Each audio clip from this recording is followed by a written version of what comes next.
Bonjour à toutes et à tous. Aujourd'hui, j'aimerais répondre à une question assez délicate. Et cette question, c'est qu'est-ce que le péché?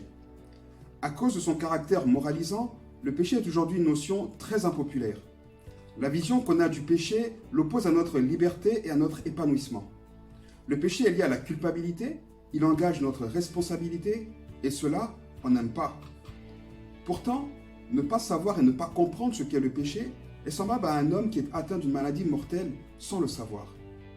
Les normes du bien et du mal évoluent et influencent nos visions et nos définitions du péché. En fonction de l'époque, de la culture dans laquelle on vit ou encore de notre éducation, nous n'avons pas tous la même définition du péché. Par exemple, la polygamie est une valeur culturelle ou religieuse dans plusieurs pays, tandis que dans nos sociétés occidentales, elle est considérée comme inconcevable, voire choquante. C'est pour cela qu'il nous faut accepter que le péché ne peut être considéré comme tel que si le manuel de fonctionnement universel de l'homme, celui donné par son créateur, à savoir la Bible, le considère comme tel.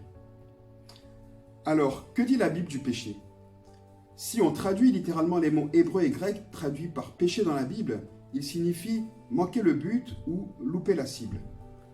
Mais plus qu'une action comme voler, mentir, tuer ou se détruire par l'alcool, la Bible présente le péché comme une sorte de virus. C'est un virus qui, comme tous les autres, perturbe le bon fonctionnement de l'homme, mais pas que. Il corrompt ses relations avec son environnement et, plus grave, il affecte profondément sa relation avec Dieu. La Bible nous dit sans aucune ambiguïté que le péché a atteint tous les hommes, et cela dès notre naissance. Il est écrit dans Romains 5, le verset 12, que par un seul homme le péché est entré dans le monde, et par le péché la mort, et qu'ainsi la mort s'est étendue sur tous les hommes, parce que tous ont péché.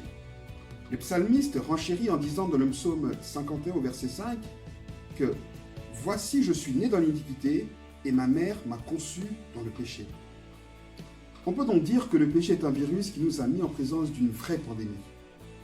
À cause de la désobéissance d'Adam, le premier homme, qui était responsable légal de l'humanité devant Dieu, le péché a eu accès à tous. C'est donc un virus qui se transmet de parent à enfant avec un taux de transmission de 100%. Le péché est un virus qui attaque le cœur de l'homme, c'est-à-dire son être entier. Le résultat, c'est que toutes les pensées du cœur de l'homme se portent chaque jour uniquement vers le mal, comme le dit Dieu dans Genèse 6, le verset 5. Le péché crée une opposition entre Dieu et l'homme.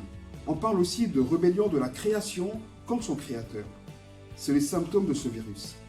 La Bible dit que l'homme, à cause du péché, a des désirs contraires aux désirs de Dieu.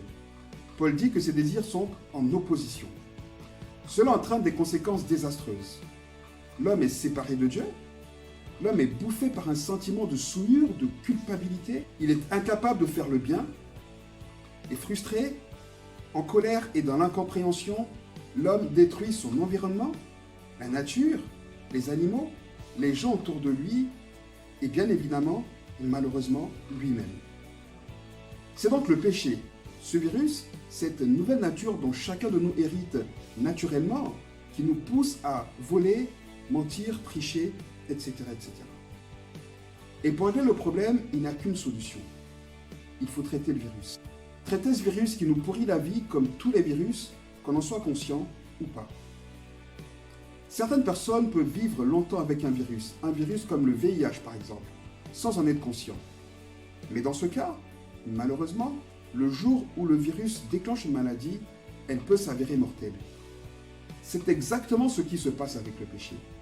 La majorité des personnes ne sont pas conscientes qu'il vit en eux comme un virus qui les bouffe patiemment jusqu'à la mort. Certains pensent même que le péché est leur meilleur ami. Et dans ces cas, c'est un ami meurtrier. Et malheureusement, pour beaucoup, et même pour trop de personnes, c'est souvent trop tard. La Bible dit qu'il est réservé aux hommes de mourir une seule fois, après quoi vient le jugement. Je sais que c'est un message qui n'est pas toujours facile à entendre, pas toujours facile à accepter, mais c'est la vérité. Dieu a offert à l'humanité un cadeau comme solution au péché. Et ce cadeau, c'est son propre Fils, Jésus. La Bible déclare dans 1 Corinthiens 15, les versets 21 et 22, « Car puisque la mort est venue par un homme, c'est aussi par un homme qu'est venue la résurrection des morts. Et comme tous meurent en Adam, de même, tous revivront en Christ. Voilà la solution au péché. C'est une solution qui est disponible pour tous les hommes, pour tous ceux qui acceptent d'y croire. Mon ami, si mes paroles trouvent un écho dans ton cœur, et si tu te trouves accablé par le poids de ce virus qu'est le péché, j'ai une bonne nouvelle pour toi. Tu peux en être guéri. Il te suffit simplement d'ouvrir ton cœur à Jésus-Christ. Si tu te sens prêt à faire ce pas, je t'invite à nous contacter et nous t'indiquerons avec joie la démarche à suivre vers la liberté. Que Dieu vous bénisse et à très vite.